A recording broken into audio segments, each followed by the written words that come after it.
Frontal Lobe, Temporal Lobe, Parietal Lobe, Occipital Lobe, Insular Lobe, Cerebellum, Central Sulcus, Transverse Fissure, Lateral Sulcus, Primary Auditory Cortex, Postcentral Gyrus, Prefrontal Gyrus, Brainstem,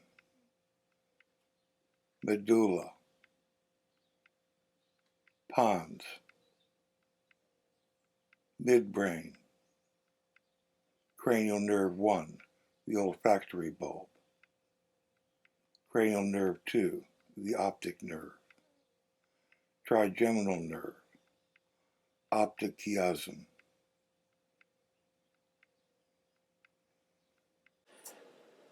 My name is Nelson Bennett, and I'm a professor of anatomy and physiology at the Tacoma Park campus of Montgomery College.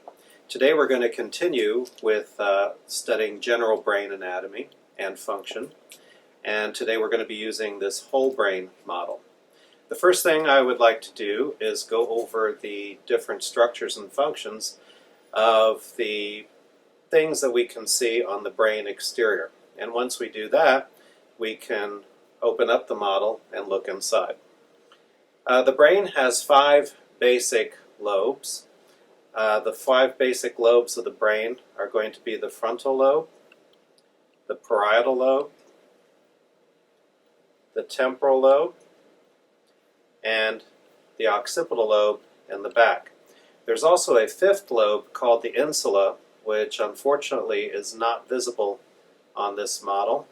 But the insula would be located deep inside here. If we went inside the brain here in this sulcus, which is a deep groove, if we went through there, we would find another lobe tucked away inside called the insula. So let's start with the basic functions of these lobes. And this is pretty much a basic instruction in brain function. The brain is very, very complicated. But we only have time to go over some of the most basic functions. So in the frontal lobe here, the frontal lobe is the most developed lobe of the mammalian brain in humans.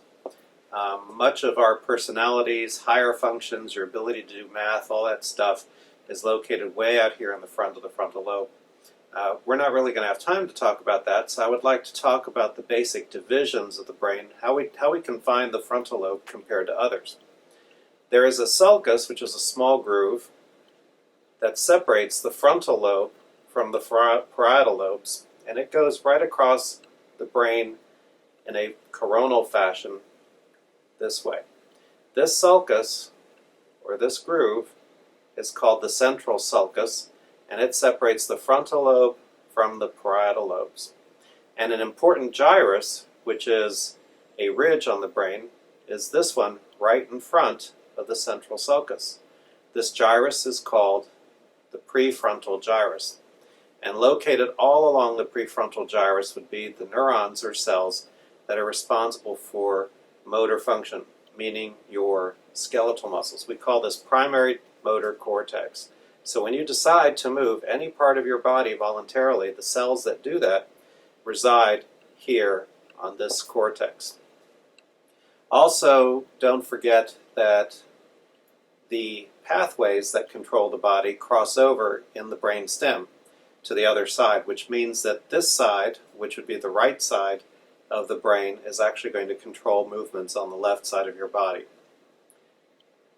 Behind the central sulcus, we have the first gyrus or ridge of the parietal lobes. This ridge or gyrus is called the postcentral gyrus. And it's not responsible for motor function, rather it's called primary somatosensory cortex. This is where body sensations are perceived. So when you feel anything happening on your body, it's going to be located somewhere along this ridge of the brain. And as was the case with the precentral gyrus, it's the opposite side of the brain that's perceiving things. So the precentral gyrus is here, in front of the central sulcus. That's where primary motor cortex is located. The postcentral gyrus is here behind the central sulcus. That's called primary somatosensory cortex, where you feel your body. Moving along to the temporal lobes here, we have two of them. The temporal lobe is separated from the parietal lobe by this deep sulcus here, which is called the lateral sulcus.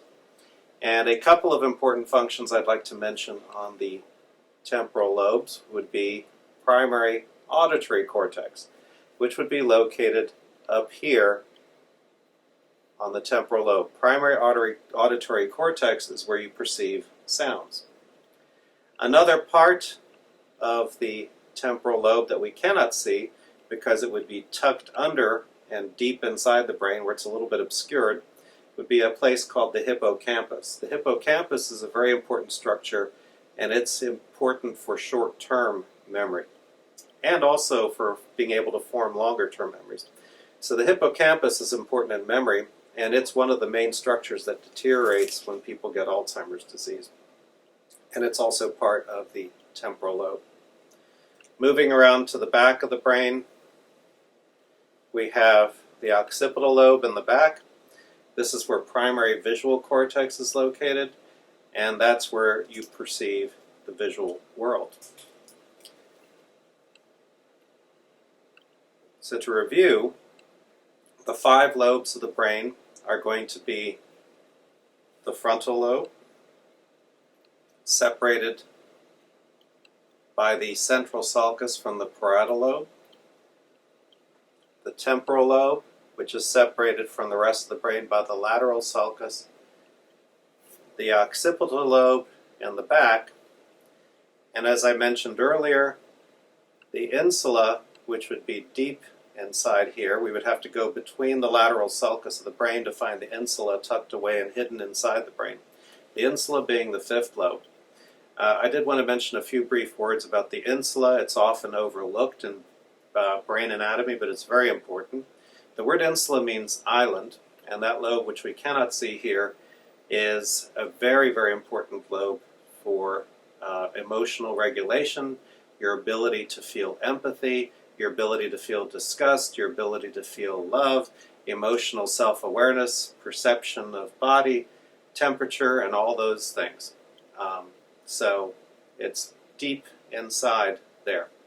Also, interestingly, we all know that in the world there are people who can't feel empathy for others, or who have lack that ability, or have pathological emotional conditions. And it's often believed that it could be an issue with the insula deep inside. On the posterior aspect of the brain, we're now going to move to this structure here, which we've already seen previously. And this structure is called the cerebellum. It's mainly important for balance and motor coordination. The cerebellum is also divided into 2 hemispheres, and it's separated from the rest of the brain by this deep fissure here called the transverse fissure. Other structures that we can see if we turn the brain over now and we look on the inferior aspect of the brain is we can see the brain stem consisting of the medulla and the pons. You can see a little bit of the midbrain up in here. And we can also see a number of cranial nerves. The cranial nerves are numbered with Roman numerals, and you'll probably get instruction in your lecture portion of the class on the function of the cranial nerves. But I can give you a few highlights of the most visible ones.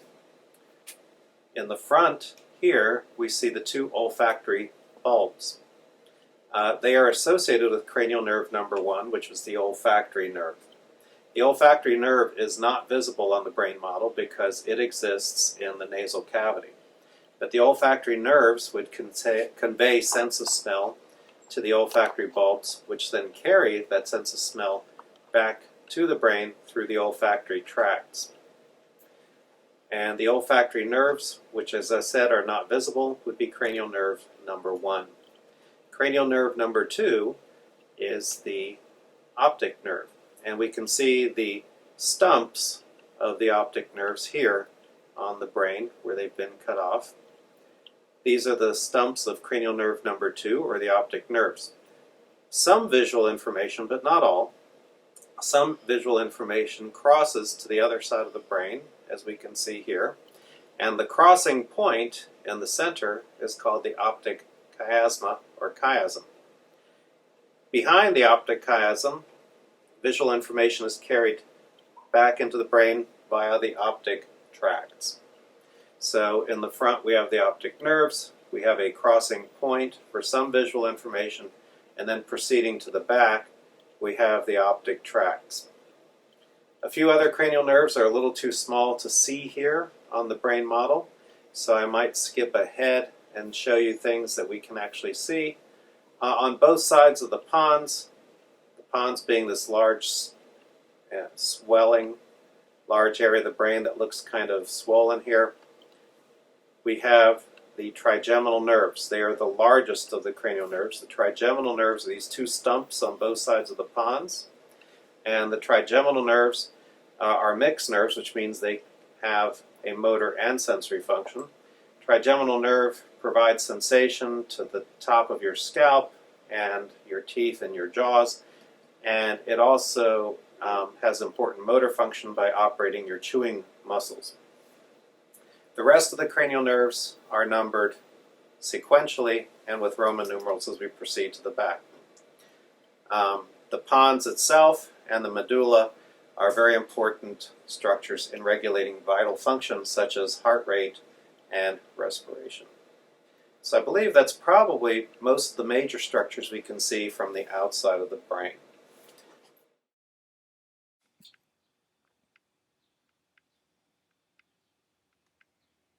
Frontal lobe. Temporal lobe. Parietal lobe. Occipital lobe. Primary auditory cortex. Cerebellum. Insular lobe, deep inside.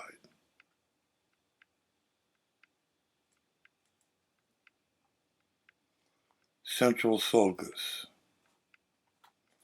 Lateral sulcus. Postcentral gyrus. Prefrontal gyrus.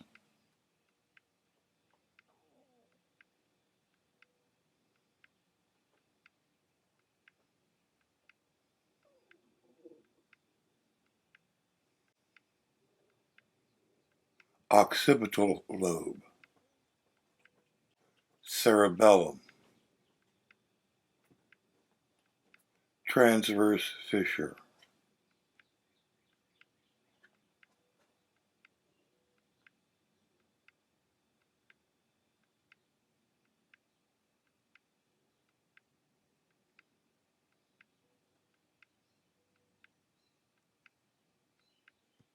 Frontal lobe. Temporal lobe. Parietal lobe. Occipital lobe. Insular lobe. Cerebellum. Central sulcus. Transverse fissure. Lateral sulcus.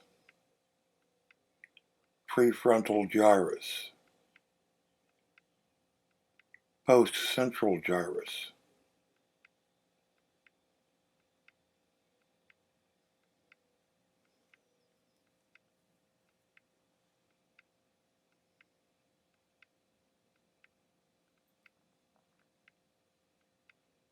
Cerebellum.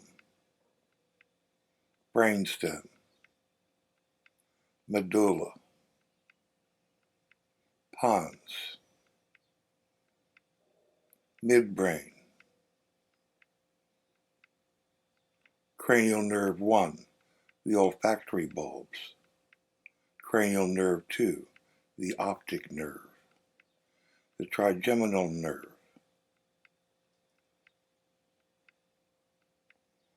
The optic chiasm.